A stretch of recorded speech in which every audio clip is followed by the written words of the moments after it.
Hey, what's up, folks? Welcome to another On Texas live stream. It's our Wednesday night live stream. Glad you guys could be here with us. My man CJ Vogel, lifetime Longhorn CJ Vogel, is joining us. As you can see, he is on the road. He's always on the road, man. We'll give you some more details about where CJ is here in just a second.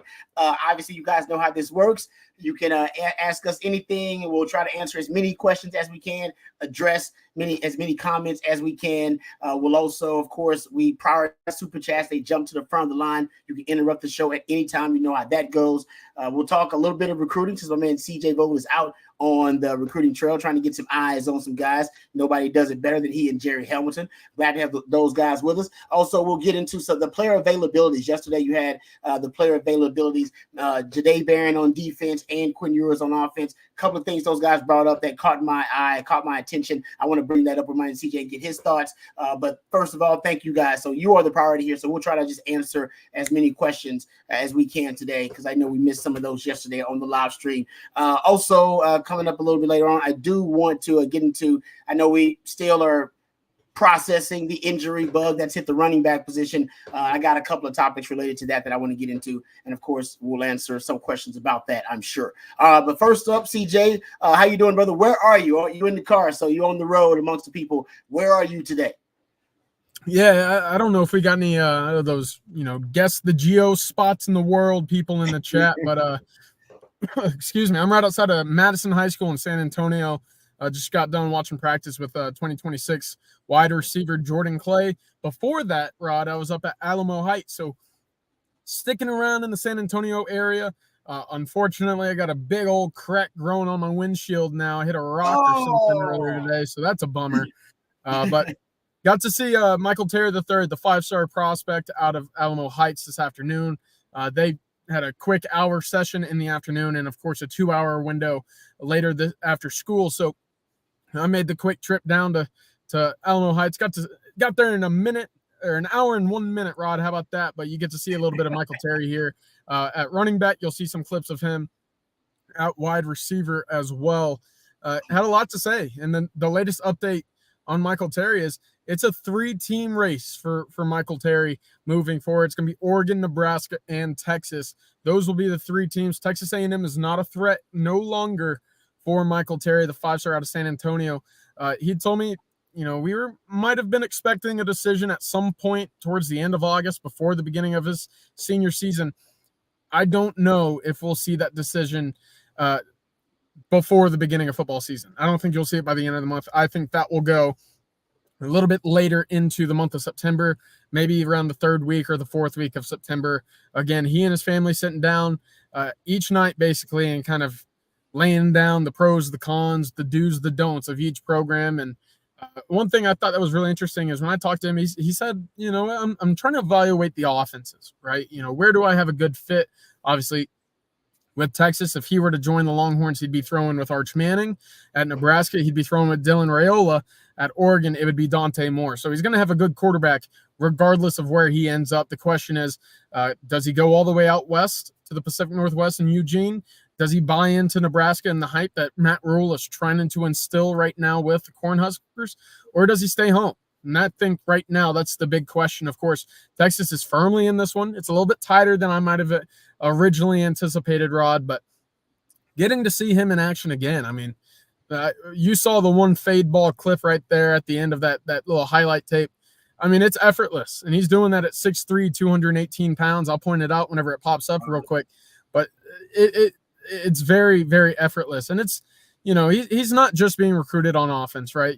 His head coach, Ron Ritterman, mentioned that to me, basically saying, yeah, schools understand that he's a heck of a football player. They're going to, here it is. They're going to try to get him on the field any way they see fit. Here, look how easy, 6'3", 218. Tell me you can't add 10 pounds to that and become a heck of a ball player. He's got enough wiggle in the top line speed to get past any cornerback as well. So really impressive prospect. And Oregon still recruiting him as a running back right now. So that'll be interesting. I made the quick trip over, I mentioned, to San Antonio Madison High School, James Madison High School. 2026 wide receiver Jordan Clay I guess this is the home of him. I'll put it that way. Got some clips of him. Again, another effortless big body wide receiver, great speed. Visited Texas on the June 1st elite camp. That's where he earned his offer. And then he was back for the pool bash the last weekend of July. But Rod, I mean, you see how effortless it is. I hate going back to that word because, it feels overused at time. But, I mean, he just has it. He has it between the ears at the wide receiver spot. He's got great hands. He's very smooth, and he's very young, right? He's going into his junior season, and you saw that play 2 clips ago, that third play on the highlight reel. He's playing a zone beater, right? That little spot curl. Yeah. Well, his man sticks to him, and what does he do? Well, he runs away from his man, right? That's football IQ that I picked up on right away. That tells me he's got it, and I thought that was very impressive right away. It's this next play coming up. That's supposed to, you have a corner, a smash route over the top. If that corner sticks to you, well, you run away. Well, the linebacker came out, the hole opens up at the top, and there you go. You got a nice little reception there. But that's a kid who's going to have probably 100 receptions, probably 1,500 yards this year for Madison. He's a lot of what they do down in San Antonio, and he's a heck of a ball player, and he likes Texas a whole lot early on. But that's where I was. That's where I was today. Man, you're doing a great job, man, getting eyes on these guys. I like when you can actually get eyes on them up close and personal, get a chance to see their skill sets. And, it's interesting. I want to first go back to the Michael Terry thing. So you said Oregon's recruiting him at a running back. Everybody else is recruiting him, or at least his top 3. Nebraska and Texas, he's considered a wide receiver. What is Texas? What's their vision for him? Has that been revealed where they project him to play? Texas, not so much as a running back, more so a wide receiver with a kind of an asterisk of let's see where you best fit whenever you get to campus. And I asked Michael Terry that. I said, hey, this has been a hot topic. I'm sure you're tired of getting the question, but I'm here. I made the drive. I'm going to ask you. So, hey, where is Texas kind of seeing you right now? And he said, more at a wide receiver, but there's always that kind of TBD with Texas. And again, I guess we'll see kind of the blueprint of what could be a move for Michael Terry at the next level with Juan Davis this year and Amari Niblack as well. Of course, he's quite the athlete, and he's doing so at a really impressive size right now. Yeah. I would keep or encourage and try to develop the multiplicity in his skill set. If I'm sorry, I would lean toward some of that Shanahan model with Kyle Juszczyk and with Deebo Samuel. I mean, he can be one of those guys that can be weaponized in that way, and that's what makes the kind of the Shanahan offense, the Kyle Shanahan offense so lethal. Is all the guys with the multiplicity. You got Christian McCaffrey, who's a running back / wide receiver. Deebo, same thing. Kittle can line up a number of different places. Kyle Juszczyk is a modern day fullback who they line up at tailback and H-back and tight end. So they're different players they use in that way, but I think I would, instead of specializing Michael Terry, I would probably lean in to the multiplicity. And, I would have him working out, I guess, practicing with one position or another. But I would have specialized boutique plays just for him to be a movable chess piece on the board. Sark is creative enough. He's a brilliant offensive mind. He loves the Mick Shanahan coaching tree, talks about it all the time. He followed Cal in Atlanta and really fused a lot of and hybridized a lot of his ideas with Shano at the time, including that pony package that I love so much. I think that's how if I'm Sark, that's what I do if I get him. I tell him, hey man, no, I don't want to necessarily pigeonhole you to one position. We can get there. We'll get there at one point, but I would like to hunt matchups with him across the board. And I think you can do with Michael Terry, because I don't really know what his body's going to grow into yet. Do we think we know that? He was doing everything. I mean, he was in the slot. He was out wide. He was in the backfield. I was asking Coach Ribbon, I was like, how do you balance that? He goes, well, you're only here for an hour. Normally after practice, we're here. We got a 24-period practice. And I tell you, we got 2 of those periods. He's on defense because we're going to need him, right? And a year ago, we threw him out at cornerback. But whenever that was the case, some opposing teams got pretty smart. And they said, well, whoever he's on, we're just going to run him off. And we're going to play 10 on 10 with everybody else on the opposite side of the field. Well, now we throw him in the box. And I think that's, again, where some teams were looking at him saying, yeah, the versatility's there, the athleticism's there, the height's there. Maybe a backer option is in the books for the defensive side of the ball. But that's exactly – they're going to throw him at outside linebacker at some points this year. And I mean, he's a do-it-all. He's a Swiss Army knife, and he's a darn good one. Let me ask you about Jordan Clay. Just watching the video you put out there, and what's his size? He looked like he's a little thicker. Yeah, he's probably 6'2". He's a taller wide receiver, 6'2", 180, 185 right now. I don't know if he'll get much larger than that.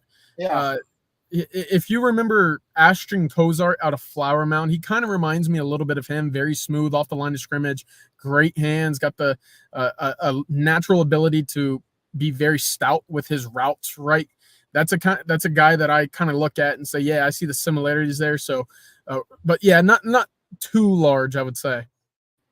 Are we starting to see Sark diversify his taste, his palate when it comes to wide receivers here at Texas now? I mean, we know he has a type that he likes, the speed demons who are somewhat small or on the smaller end. Seems like now he's starting to get different body types at receiver potentially, especially if Michael Terry is someone they're actually recruiting at receiver. Is that possible, or is it just this guy's just really good and Sark's, he's going to take the best players too, no matter if they fit his particular prototype or not? Well, that's definitely going to be a part of it, right? Is this guy good at football? Do we want him to be on our team? If the answer is yes, they're going to go out and do so. The constant here, especially with Michael Terry, he still runs 10.7, 10.8 rod. I mean, that's even at 6'3", 218 pounds or 220, whatever he's at currently. He's easily clearing 11 seconds in the 100-meter dash.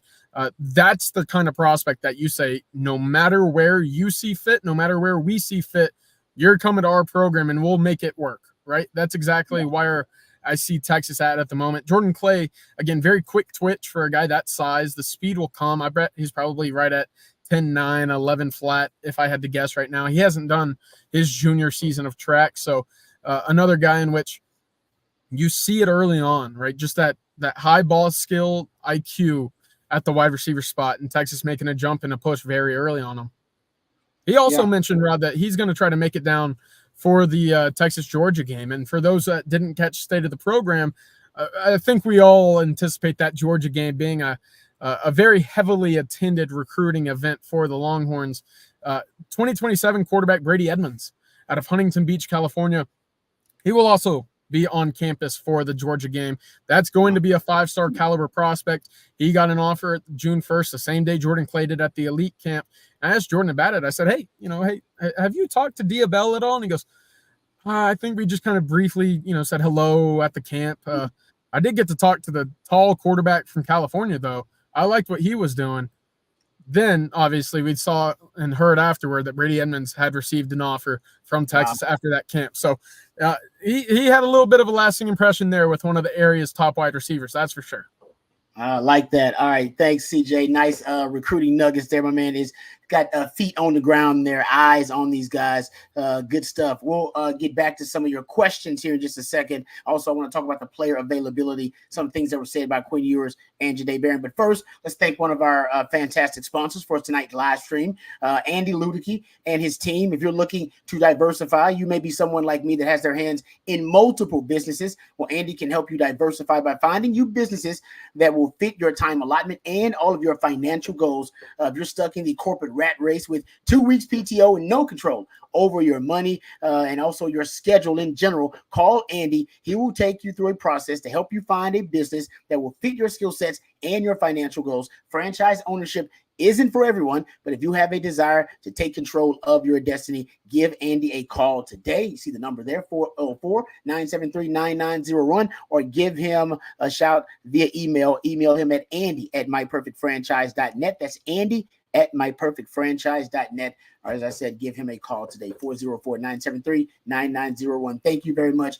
Andy Ludicky, for being a sponsor of our Wednesday night live stream and also being a part of the On Texas football family. All right, let's hit a couple of questions here. Then we'll get to some of the player availability comments. I want to get your thoughts about that, CJ. But first up, Eric De Los Rios. Thank you very much for the question here. He says, y'all mentioned Brady Edmonds on state of the program. Got to looking. He reminds me of Zach Mettenberger.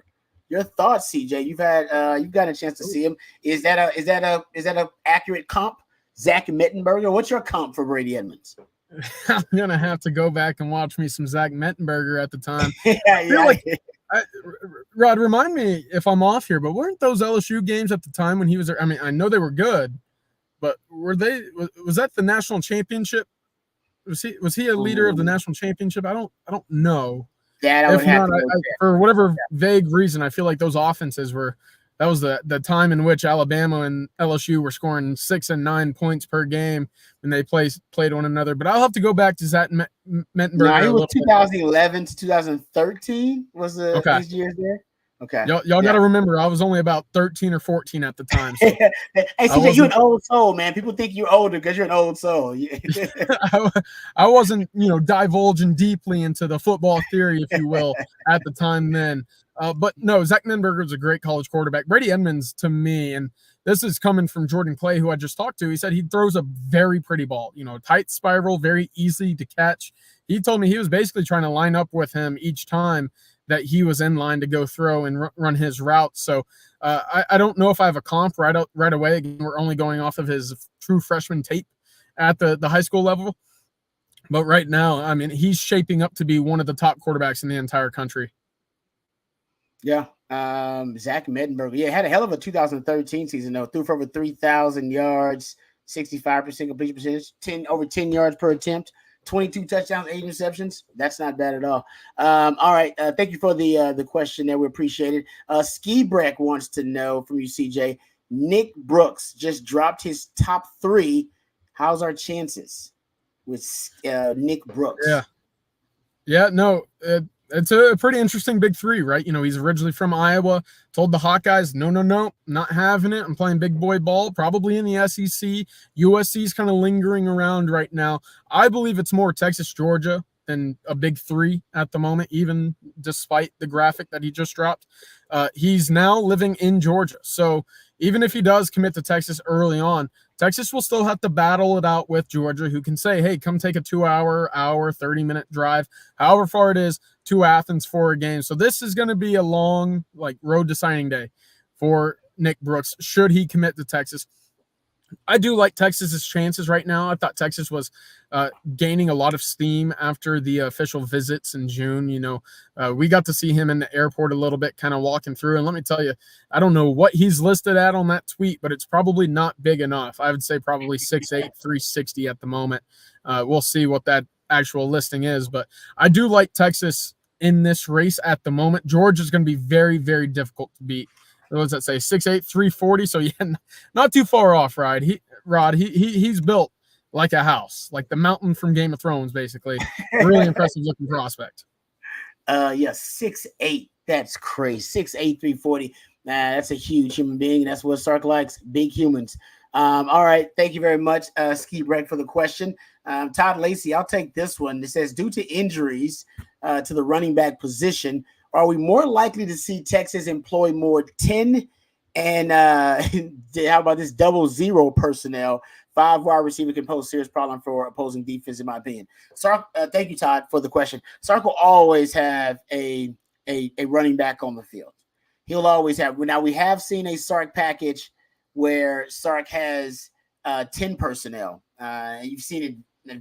Then I think it's something we've seen at Texas maybe just a few times. Probably can count them on 2 hands in 3 years. How often you've seen 10 personnel from Sark? That's 1 back, 0 tight ends, folks out there. But Kim Kardashian, Nicki Minaj, Serena Williams size, Cardi B size, Megan Thee Stallion size. But at Alabama, when he had the talent, 4 first-round wide receivers on the same team, he did break out what he called the red package, and that was a 10 personnel package. So, Todd, I'm with you. My prediction to add more variety to the offense this year, because you may lose a little bit of your variety. You may lose, depending on how the running back situation works out for you, you may lose some of the pony package, or at least it may become scarce. You may not be able to utilize it and deploy it as much as you would have wanted without C.J. Baxter and with depth issues at running back.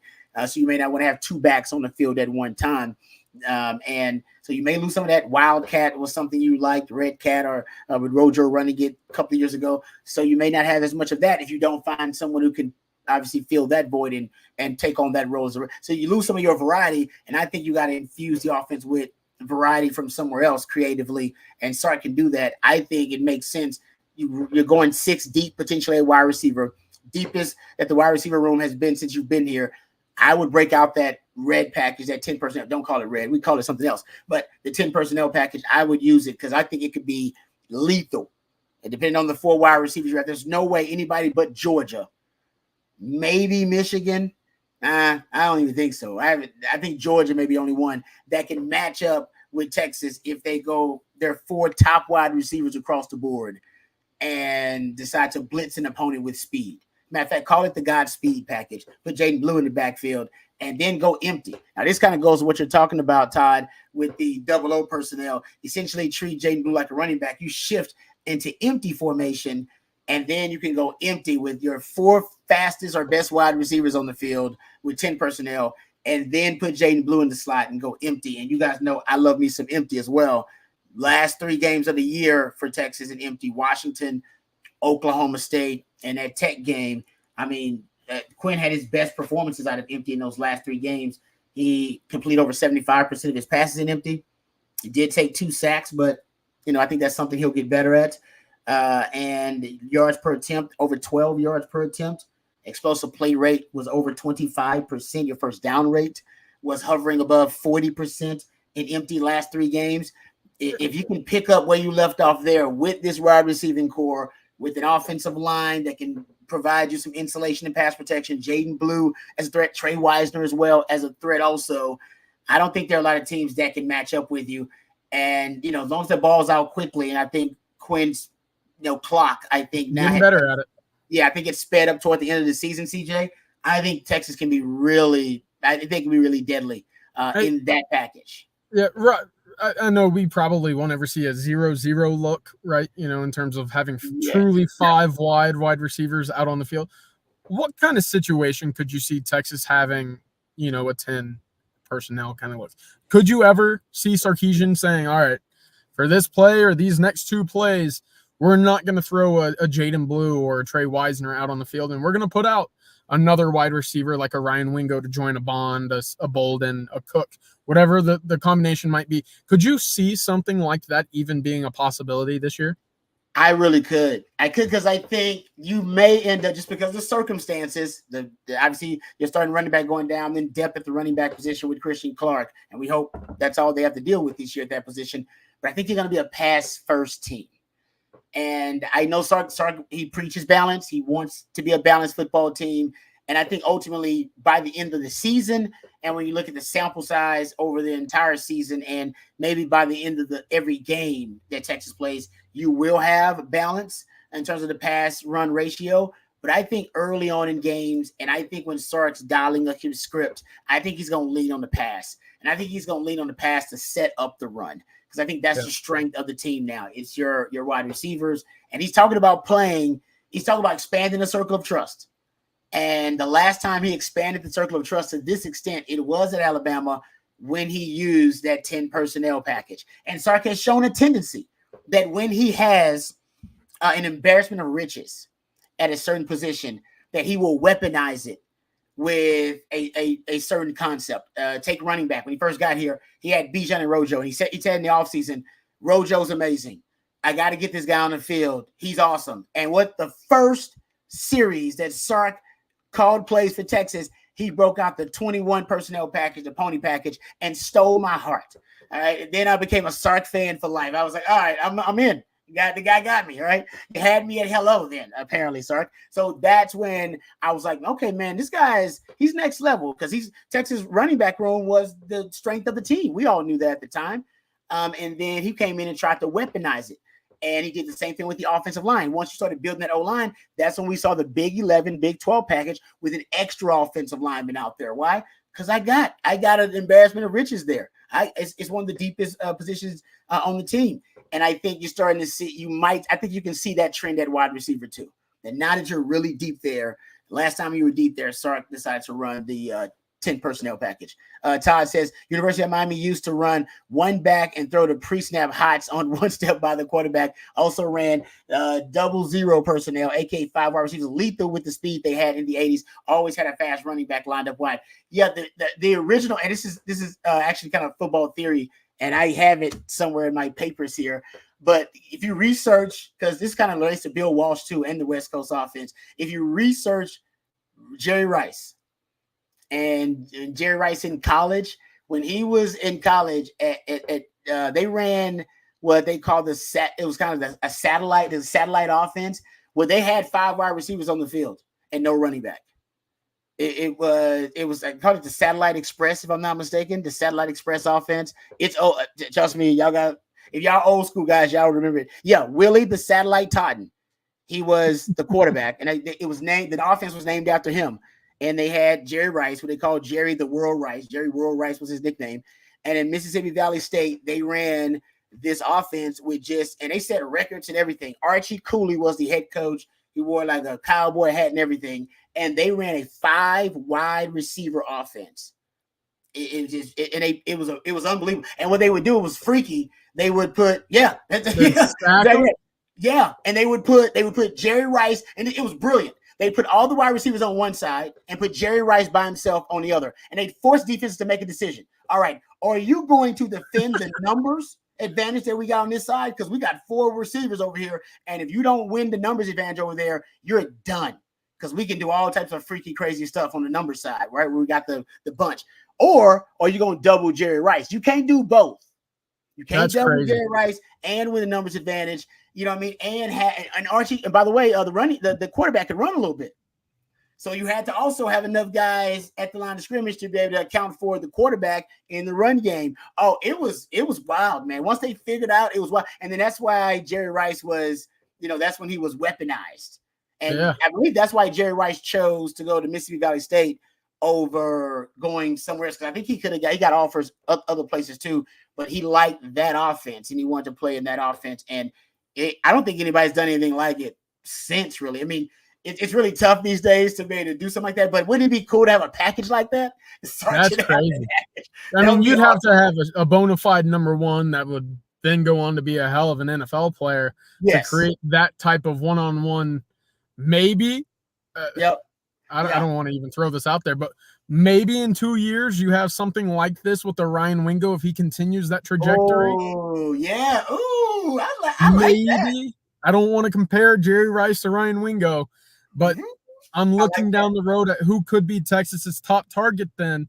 Maybe. You could throw even, a Jaden Blue or not Jaden Blue, obviously, but a very talented running back in that kind of back of the stack.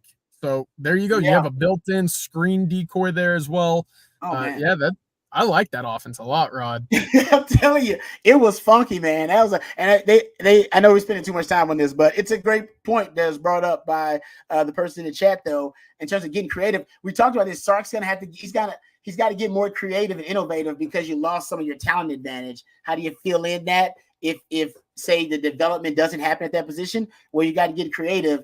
Not that we're going to do this, but I like your idea about Ryan Wingo. You could have did that with Roy Williams back in the day. You really could have. Now, Ryan, he's not Jerry Rice, but in terms of at the college level, he was damn near indefensible, and you had to double team him. You didn't have a corner really that could match up. Most teams don't have a corner that can match up one-on-one with that kind of guy, and that's what you're saying about Ryan Wingo, and that was the case with Jerry Rice. So they say make the defense, force them into making a decision, right? Pick your own poison. You're gonna let these 4 receivers over here, you're gonna let them get you, or you're gonna put 6 over there to defend their 4.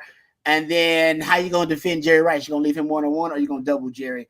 And it was, like I said, it was tough choice for a lot of defensive coordinators. Anyway, there you go. Thank you, Matthew, for pulling that up. Appreciate that. All right, there you go. We are getting way too deep in the weeds. That was football theory. That's a preview of football theory, usually where we get into. All right, before we get back to it, let's thank another one of our great sponsors. We want to thank our good friends over at Home Field Apparel. That's right, Home Field Apparel, now a part of the On Texas football family. Really grateful for them for sponsoring the Wednesday night live stream here. Home Field Apparel, folks, focused on creating officially licensed apparel with vintage college designs. They have a wide range of available colleges, 180 plus and growing. They have a can't miss kickoff campaign right now with football boxes, coaches jackets, bomber jackets. The highlight of that box, you can take home that football box. They have great items in there. Even some of those contain never before seen items, unavailable anywhere else. You can't get them anywhere except with our friends at Home Field Apparel.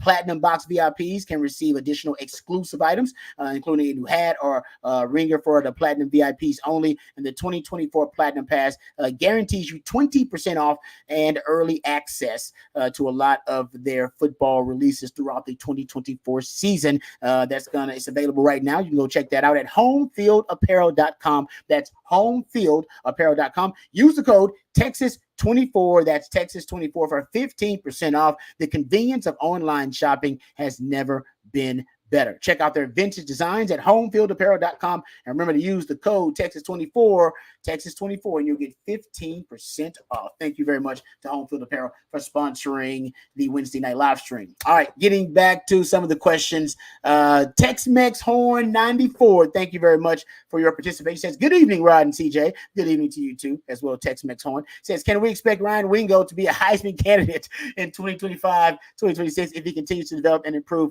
Sark was the OC in Bama when Devontae Smith won his. Is that Wingo's ceiling? Woo!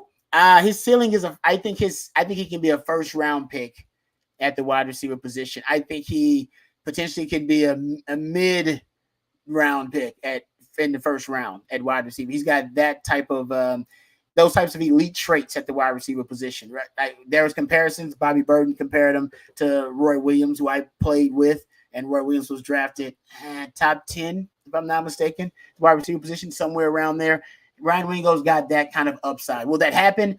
That's all about whether, he can avoid injury, knock on wood, about him reaching his ceiling. We don't know the young man, so the work ethic and the time that he puts in terms of the weight room and route running, how that's going to progress. Will he become a precision route runner? All those things are things we can't account for. But if you're talking about raw skill set, I would say he's got first round upside, no doubt. I would say that. Heisman, maybe not, right? Heisman for the most part is a quarterback award, right? Devontae Smith, I think, was the first to win it in almost a decade, going back to one of the Alabama running backs, whether it be, I think, Mark Ingram, maybe Derrick Henry. Mm-hmm. So, again, not a football historian around the time I was 13. Sorry. But the other thing that lucked out, I don't want to say lucked out because that's a little harsh, but Devontae Smith, when you go back to that season, he was paired up with Jalen Waddle. And what happened? Jalen Waddle broke his ankle against Texas A&M, and all of a sudden, all of those targets that were split between the two now are fed straight to Devontae Smith, right? There's not just an injury luck for Devontae to stay healthy, but an injury luck at the position there in which all of those extra targets that were going elsewhere and all those design plays that were going elsewhere are now, oh, shoot, we got to get a conversion. Who do we go to? Well, it's our top wide receiver. I don't know if that will be the case with Sark at Texas, right? We expect there to be multiple five-star wide receivers on the field when he's a junior or a senior, right? That's just the case in which Texas is recruiting, whether it be a Khalil Lockett, a potential Jamie French. Jonte Cook's going to be an older guy as well. It's going to be tough to sit there and say that all of those 160 targets or whatever crazy number it was when Smith won the Heisman are going to be there for Ryan Wingo, especially when you consider what Sark likes to do with the running game. Biletnikoff, now I think that could be in play. Heisman, that's a little steep in my eyes. I like that Biletnikoff idea. Has Texas had a player win the Biletnikoff? Did Jordan Shipley win the Biletnikoff? I don't know if he did, actually. I don't know if Roy Williams won it either. Have we had a player win the Biletnikoff? I got to go check that out. I'm sure the chat will tell me here in a second. Yeah, I mean, if Jordan Shipley didn't win it and if Roy Williams didn't win it, then we had nobody win it. CB says no, which means that must be in stone, Rod. CB would know. I trust in CB. I trust as most Longhorn fans, and they should. Yep. Yeah. So that would be to be the first Biletnikoff winner on the 40 acres will be a hell of an accomplishment, considering recently the really great receivers Texas had on the 40 acres. So there you go. I like that. Real quick, I wanted to butt in and talk about the new 2026 offensive line offer for the Texas Longhorns. They went up to Ohio, which Texas, we talked about new territories, Rod, whether it be the Southeast with Georgia and Florida, diving into Mississippi and Louisiana at times. We know what they can do out west on California, a little bit of Arizona too. Obviously, Sadir Mitchell and a couple guys, maybe Luke Waffley in New Jersey that they're starting to teeter around with as well. You don't hear as often about Texas going up to the Midwest, whether it be Illinois or Ohio or Indiana or anything like that, to bring kids down there. They just offered a 6'7", 290-pound offensive lineman, Adam Guthrie, out of, I'm going to butcher wherever he's out of, but I think it's Washington Courthouse, Ohio. Long name right there, but really talented prospect. He's got 32 offers at the moment. Texas is his 33rd. This is a guy that has a lot of interest in Texas. He has a lot of interest in playing with Diabell. So much so, Rod, that he's going to be making it to the Georgia game with Diabell. So there are two visitors coming into the Texas and Georgia game right there. Texas quarterback commit Diabell out of Fort Lauderdale, Florida, and then, of course, Adam Guthrie here, who you see those holes, Rod. I know we're not truly able to point in there and see who's who, but those holes are created by someone, and it's I would say, look at that. I mean, pancake.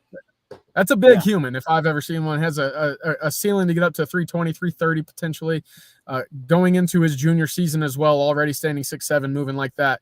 I think you take a deeper look at that type of prospect every single time. And again, lot of interest in the Longhorns and playing with Diabell. So wanted to get that in there. Thank you, Matthew, for pulling that huddle up for us to see.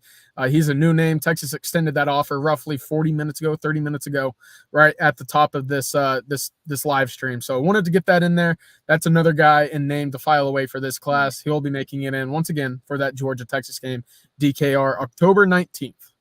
You said 6'7"? You said he was 6'7"? Is that what you said? Yeah. Wow. 6'7", 290. He moves really well. 290 I guess he's a little light, but he moves really well. I mean, he gets look at that. Get the corner right there. Seal the corner and that's good. Yeah. That's a guy that ends up at Ohio State, and everybody says, "How did we not know about this?" And he's a first-round pick. You know. Yeah, big men with feet like that is rare. To see a big man that can move as you don't use agile is a term you don't really use with guys who are 6'7", damn near 300, but he looks damn near agile sometimes looking at him. All right, good stuff there, CJ. Appreciate the recruiting nuggets there. All right, how about this one from Hook'em Baby? Thank you, Hook'em Baby, for the question. Being that Oklahoma went 10-3 last year with a great defense and quarterback, what might be their record this year with a lot of new coaches? Baby quarterback, the hardest schedule, but the same great defense. Yeah, I think Brent Venables actually is a good coach, but they have one of the toughest schedules in the SEC. From what I hear about their young quarterback, he's a bit mistake prone right now, and was in the bowl game when they got a chance to see him and get a good sample size from him. So I don't know what was going to be of the offense. It's a brand, you got a new offensive coordinator. You got a new defensive coordinator too, but Venables is a defensive guy, so it's Venables' system. Jeff Levy's gone, so it'll be a new offense there. The wide receivers are really impressive. I do worry about the offensive line. They replaced the entire offensive line. We don't worry about them, but it's a worry. It's a concern for them.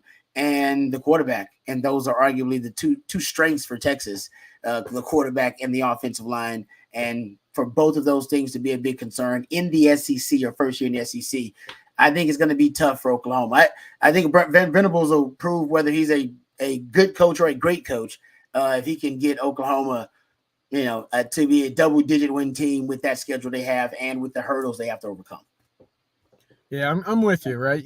We've talked about it, whether it be the quarterbacks, whether it be the head coaches, but to be in kind of that position where you don't know who your quarterback is going to be, or I say that Oklahoma knows who their quarterback's going to be, right? It's going to be Jackson Arnold. You don't know how he's going to perform, right? No. You don't know, and I think that's a big question mark because what did we see against Arizona? Well, we saw a lot of turnovers. What have we heard coming out of the first scrimmage reports out of Norman? Well, there were a lot of turnovers, and a lot of them were because of Jackson Arnold. If you're going to be turning the ball over for an offense that already goes very fast, that's a recipe for your defense to be on the field for 60, 65, 67% of all the time of possession. And we've talked about how important that was a year ago and how teams like Michigan, like Georgia, like Texas A&M or Kentucky will look to shorten games. Well, if you're keeping your defense on the field for 5 to 7 minute drives continually, well, shoot, Rod, I don't know how many defensive players, especially in the front seven, are going to want to line up in the third and fourth quarters because they're going to be exhausted. Mm-hmm. When you look at when Oklahoma kind of went through a rut offensively against Cincinnati and SMU and, the third quarter, late fourth quarter against Texas, what was the issue? Well, their offense couldn't do anything, right? They're going three and out, turnover, fumble, interception, whatever it was. And then that defense wears down and they start sitting there again saying, man, this isn't very fun. We've been on the field for 13 and a half of the 15 minutes this quarter. When do we get some help? And that's, again, the issue. When you go with the Brent Venables, what he likes to do offensively is go very quick, get the long ball going, put points on the board. Yep. You can have a great defense and you can still allow 30 points a game just because of the sheer fact that the volume is so much higher. And that's where I think that he's going wrong again with that offensive coordinator hire in South Luttrell. It doesn't switch up anything that Mike Levy was doing. And if you're not going to improve on the offensive play caller or the scheme or the system, then why am I to believe that your quarterback's going to get any better? Or two, that your team's going to play cohesively or more complementary with one another? That's just not how I see fit. So if you look back at those Clemson teams, what were they so good at? Well, they had Trevor Lawrence, right? They had a very talented quarterback, but it was also a very talented running game. You know, they had a number of running backs that were very, very college good. And I think that in large part of it helped keep that defense off the field at times. So that's where my issues are with Oklahoma. And I don't know if they're going to hit the ground running this year. We've already talked about it. They play 6 out of 15 teams in the top AP preseason 15. Like, that's ridiculous. So to do that with a brand new offensive line and a young quarterback who's turnover prone already, I don't know. We'll see. We'll see. Yeah, it's going to be a drastic improvement for the young quarterback at Oklahoma. If not, they could struggle, especially with that schedule. Thank you very much for the question. How about this one from Cameron? Cameron Miller says, are we going to see 3 running back package with Blue, Wisner, and Niblett? I don't think you're going to see it. Not early on, at least not early. If you see it, it'll be later on in the season after they've established some trust with those younger running backs and build some depth with the guys that they're transitioning into that position right now. But I don't think you'll see it. You just don't have the depth at running back and the luxury of putting multiple guys on the field at the same time right now. Yeah. You just don't, like, you probably could have done that with a Blue, a Baxter, a Wisner, right? Texas did that a little bit. I say that very vaguely. It was probably 2.5 running backs a year ago. It was, at times they had Baxter and Robinson on the field, but they would throw Jordan Whittington as kind of like that up back flex kind of side by side fullback, if you will, with the quarterback. I don't know if they'll do that this year unless it's a guy like DeAndre Moore that they move into the backfield. Maybe they do it with a Juan Davis, but even then, I'm not sure how much of a running threat that was, right? Jordan Whittington had a few rush attempts, but more so than anything, he was a decoy there. I can't see it early, especially not until you know what you have in Juan Davis or Ryan Niblett, or if Darian Gillette sticks around in that running back room. Yeah. I said, I'll be surprised if we saw, but I could see middle of the season to late in the season if that running back room continues to improve and earn the trust of the coaches. You don't have a lot of injuries, knock on wood. I could see him bringing it back. That you just can't discard the multi-back sets that you have because they were so successful for you. All right, getting back to more of the questions. David Keith Williams always has good questions. We appreciate David Keith. He says, Rod, what is your long-term view of Manny Muhammad? He says, I think he will be an all-SEC first-team player this season. Also liking him to Terrion Arnold. Ooh, that is a good comp. I think Muhammad will run faster than the 4.51 Arnold ran. That is a good comp. And Terrion Arnold was a first-round pick, if I'm not mistaken. I think Manny Muhammad – listen, I think he does have the potential to be a first-team all-SEC cornerback. And this year, I mean, you don't really have any elite proven commodities at corner really in the SEC, right? Not elite. I'm sure there are really good players, but not that's considered, this guy is far and away considered the best cornerback in the SEC or these specific players. They have some good players. So I do think Manny Muhammad's got a chance to, because when Nick Saban is noticing you, Nick Saban said he's worried about the cornerback spot opposite Manny Muhammad. So when you're getting respect like that from Nick Saban, says you really established yourself. I do wonder if this thing that may hurt Manny Muhammad, because I know about this from personal experience. Gavin Holmes, it's very possible Gavin Holmes he's going to get the bulk of the targets and he's going to get the bulk of I think, the attention from offenses. If you're an offense, why would you even mess with Manny Muhammad unless they're moving him around and shadowing, the team's number one wide receiver? Because basically most offenses will work smarter, not harder, and they'll decide, I'm just going to throw at the other corner. We're just going to throw at that guy. Yeah. And I'm worried about that with Manny Muhammad, that he just won't get as many opportunities to make plays. And if he don't make enough plays, then he won't get the accolades. I was the other corner. I know this from personal experience. I played opposite Quentin Jammer, top 10 pick. You got a chance to throw at Quentin Jammer or that other guy. Who you going to throw at? Throw at the other guy. When Nathan Basher was the corner opposite me, he ended up, tied for the all-time lead in interceptions at the University of Texas.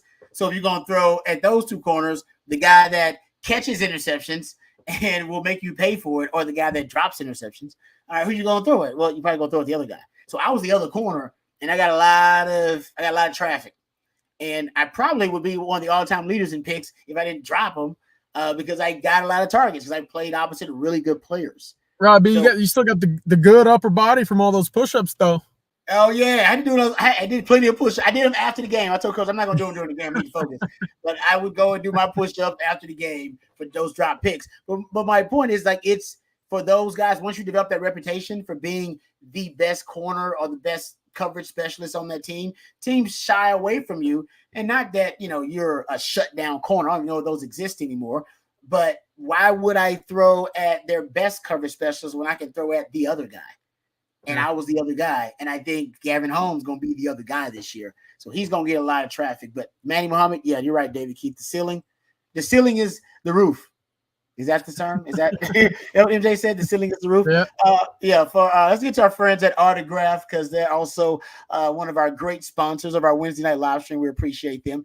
This segment, of course, brought to you by Autograph, the app that curates the best content, tickets, and gear to help you fan to your full potential. Being a fan is a full-time job, ladies and gentlemen. So Autograph does the heavy lifting for you. From tickets for big matchups to breaking news, the Autograph app has curated content for fans of all things Texas, all the podcasts, articles, game predictions you could ever want, including the On Texas football family. So that ups it a notch right there. You know they got great content. The new replay feature lets you get the day's news without the noise for when you need to start your day and you don't want to get into the weeds. You just want to get the meat of the story. You get that from our friends over at Autograph. Use the code ONTexas to download for free on Google Play or the Apple App Store today. Just use the code ONTexas to download the app for free on Google Play or the Apple App Store today. Thank you very much to our friends over at Autograph. Feed your fandom. Autograph. Thank you very much to them for sponsoring our Wednesday night live stream and being part of the On Texas football family. How about this one from Randy Jones? Randy says, I know it's the first real game, but is Sark going to use Colorado State like it's a live scrimmage to look at players and now figure out things for the running back injuries? That's interesting in terms of the approach Sark's going to. I think you'll have to go with how the game plays out. If you're blowing a team out and you're scoring almost at will early on in the game, then I could see, Sark adjusting it like a live scrimmage, basically, especially considering his running back situation and but considering there may be other injuries too. And you got that Michigan game coming up right after that. So I could see him adjusting in the game, but if I'm not saying it's going to be a tight game, but it could be closer than you anticipate. Hell, that Wyoming game was closer than we anticipate. Now, that was because they spent most of their time working on Bama and no time working on Wyoming, and we see the difference, right? Game planning. But you know what? That could be the case, CJ. Spend all your time game planning for Michigan, not very much time working on Colorado State, and then Colorado State has a good game plan, things work out. So I think you got to play it by ear. You gotta be ready to kind of go with the flow if you're the coach in that situation. Yeah, I think so. And where Colorado State's going to get you in trouble, right? We talked about this previously, especially in our preview of Colorado State. Rod, they throw the football more than anybody in the country, right? I forget what the splits was, but they're right up there near the top in terms of teams pass to run percentages, and it favors the pass almost as much as like a Navy offense favors the run, right? Yeah. So that's where I think they could get a little caught off guard, especially if maybe that pass rush isn't getting as much success as you thought. That they're going to be so game planned and prepared for what's to come the next week with the run that perhaps you see a ball or two get past a safety or a cornerback and a big play occur. I look back at that Wyoming game, right? You knew Wyoming's a scrappy team. They've always been scrappy. And we know weird things happen in Laramie. Just go ask your Texas Tech best friends, right? What happens there? They probably won't want to answer that question. But when you went into that game against Wyoming, it was reported that they're going to play their backup quarterback. So you're sitting there thinking, okay, yeah, this is great. And we just came off of a big win. We're coming back home. We're playing Wyoming. Let's roll into another nice win and then start conference play up. And then all of a sudden it's 14-7 at the end of the third quarter. And sitting there thinking, okay, well, this is odd. So yeah, I don't want to feel like it or going into the game that it's going to be a scrimmage look, but I do think you'll see that string or that cord pulled very early when it comes to Texas getting up. If they get up 25-28, go ahead, sit down, Quinn. Sit down, Jaden Blue. Sit down, Kelvin Banks. Whoever you're looking at really as your best players, your faces that you'll need for the remainder of the year. I can't see them extending much more into that game like we saw Texas go into that Texas Tech game or that Oklahoma State game, more so maybe to prove a point to those teams, but they're going to need those guys for Michigan and beyond. Yep, I totally agree with you. Thanks for the question, Randy. Yeah, and I don't forget, I will say that to your point about them being a pass-happy team, Colorado State, they do have a really good wide receiver. What's his name? Tory Horton? Tory Horton. Yeah, Tory Horton. Yeah, he's going to be NFL. He's an NFL receiver. He'll be drafted. He's a good player. And don't forget, reportedly, K-State offered their quarterback $600,000. So he may be in a decent. What's his name? Nicolosi, I believe is his name. Braden Fowler Nicolosi out of Alito. Yeah, that was a rumor. That might have been Monopoly money, but for rumor. All right, getting back to it. CB, my man CB. Thank you, CB. Good to hear from you. He says, Rod, in your day, did anyone switch positions at Texas? Yeah, we had a couple of guys. A timely question. Yeah, OJ McClintock probably switched positions more than anybody. OJ came in as a wide receiver, switched to tight end, I believe, then went to linebacker, ended up at defensive end by the time he was done at Texas. We had some other guys that ended up switching positions a little bit, but never.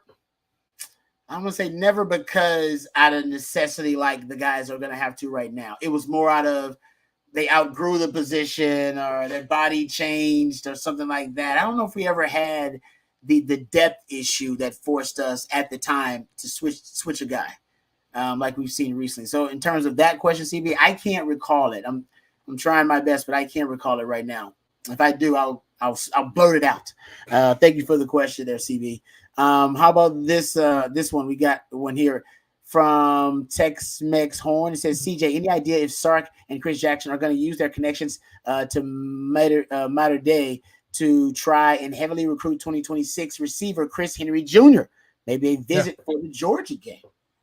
Yeah, definitely. That's a guy in which Texas has already tried to get on campus a number of times. He's, I believe, an early 5-star wide receiver. We saw Texas have success previously with some Mater Dei kids. They pursued a few this year. Obviously, the one this year that ended up at Oklahoma, his name's skipping out of my mind right now, but Chris Henry's as good as they come in the 2026 class. And I think, you can start piecing around some of these wide receivers.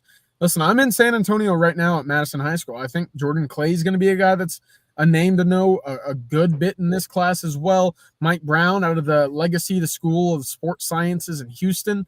That's a guy Texas fans are going to need to know. And, of course, Chris Henry. If they're able to get him on campus at some point this year for a game, now you're looking at Texas potentially becoming a big player for one of the country's best players. So I'm a big fan of Chris's. He's, I believe, a larger body, maybe 6'3", I believe. But, man, you watch him play and go through that huddle. He can make some big plays down the field. All right. Thank you for the question, Tex-Mex Horn. Jeff here. Jeff's got this is an interesting question. I like this. If everyone is saying Sark has to adjust his offensive scheme due to Baxter's injury, what can the current running backs do to let him run the scheme he wanted to, or is it even possible? That is good. I would say right now what he's missing most of all, because you still got some guys. I mean, you recruited running backs who got really high ceilings and guys who have an upside, NFL upside. I think you're missing the complementary skill sets. With CJ Baxter, you had a power element, and Jaden Blue, although can run in between the tackles, his elite trait is his speed. And much like Trey Wise, I think his elite trait is probably close being his speed. And I think what you're missing may be that power element. So you want, that's when you run the pony package. The beauty of it is Rojo and Bijan. One guy is a power guy that can run downhill on you, also be a lead blocker if you need. And then the other guy is Bijan, who's a versatile player that can be a receiver. Hell, you can put him in motion on the jet sweep. You can hand it off to him. You can do whatever. And then Jaden Blue and CJ Baxter had a very similar, kind of complementary style to them in the pony package. And I don't know if you have that. Can Jared Gibson rise to the occasion and say, "No, I can take on some of that power element and be a downhill, kind of smash mouth bully ball runner if I need to." Or maybe the switching Darian Gillette can be that guy. So I think ultimately that, if you want to ask what the running backs can do, that's what I think they can do. Somebody step up and provide that complementary element to what Wisner and Blue bring you. Yeah, I'm glad you went the actual schematic approach there, Rod. I was just going to say, well, they cannot get hurt, right? They can just stay on the field. And to me, the big question is how many hits can they take? How many bumps and bruises can they take before that builds up? And the running back spot's so interesting, right? Sometimes you see a guy, go 400 carries a year, 400 touches, and come out completely fine. And then you see other guys who can't make it through week 1 or 2 without getting dinged up with an elbow or an ankle or a knee or whatever it might be. It's just all the luck of the draw. What those guys with CJ Baxter and Christian Clark provided for you is the guarantee that you're going to have the amount of bodies that you want to run your pony package, your 3-back look, if you're ever going to get into it again, kind of in a full house diamond formation. But it just guarantees that those bodies are going to be there regardless of what you want in that given week. Right now, you have 3 guys and some change, right? I don't want to discount what else is in that room at the moment, but you just don't know what they can give you, much like you don't know what you can rely on Jarrett Gibson to do right now. It's a lot of questions. So to me, it's if Sark wants to keep it 50-50 in terms of his run pass play calling, do you shorten the game? Do you extend maybe some jet sweeps to help the wide receivers get involved in the backfield? Is orbit motion kind of behind those swing screen? Excuse me, I've had a long day. But you have to come up with creative ideas to get the ball out of your running back's hands, but still have it count as a rush, if you will, just to keep that prolong their health. If you're following me here, I'm sorry. Yeah. Sorry, hit a wall. I get you. I'm with you. No, I understand. I think your approach is probably the most common sense. You got to find ways to safeguard against more injury if you're Sark, period. In terms of the way that your approach to the running back room. All right, let's thank another one of our sponsors before we get ready to close it out here. Duck Camp. As you see, I'm representing, as always. Love our friends at Duck Camp, and I love their gear. They're dedicated to giving people premium outdoor goods so you can outdoor good, whether you're an avid hunter or you prefer to be fishing. Maybe that's the way you like to enjoy the outdoors, or like me, you prefer the camaraderie of the campfire. That's kind of how I like it, right? I like to sit around the campfire and hang out. But either way, Duck Camp, a great brand that understands the outdoor lifestyle. They understand outdoor living, the good times, the good friends, and they understand about living the outdoor life is something that obviously is rewarding, and they understand that, and their brand also is fitting for that lifestyle. Premium outdoor goods, so you can outdoor good. They also have their new fall selection out. You can go check that out. I actually have 2 shirts I ordered and 2 new hats from that fall selection. Go check it out before it ends up selling out. Duckcamp.com. That's duckcamp.com. You go look at all of their new fall items there. They got hats, they got shirts, they got hunting gear if that's what you need. But also they got some fashionable stuff that you can wear around every day. But it's great. It's really lightweight, and I think it's really, really high level material to it that they use and work with all of their items. So thank you very much to Duck Camp for sponsoring our Wednesday night live stream. Really appreciate that. Okay, getting ready to wrap it up. We'll take a couple of more questions before we end it here. V Brown wants to know the switching position stunt development.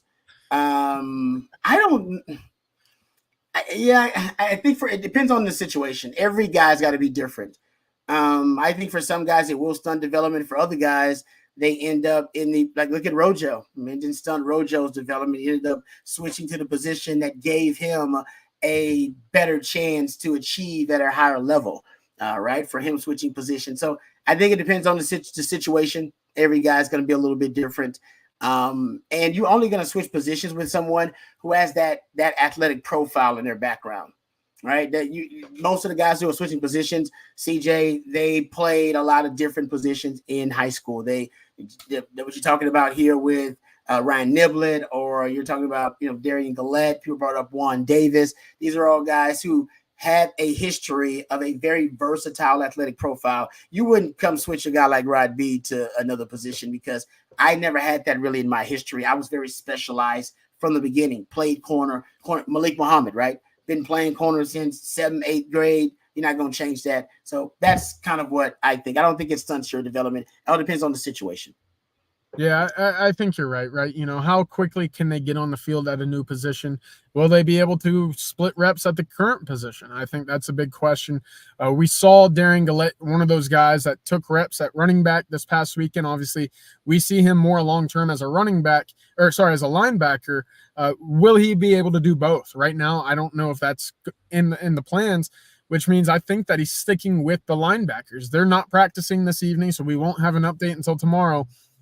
But when you see that Ryan Niblett and Juan Davis have moved over to the running back spot, and I was told Juan Davis did this all voluntarily. He went to the coach and said, I see what's going on here. How can I be of assistance? And let me get in and help this football team. Again, for anybody that's a little unfamiliar with Juan Davis, one of the best people that you'll meet in football and life, whatever it might be.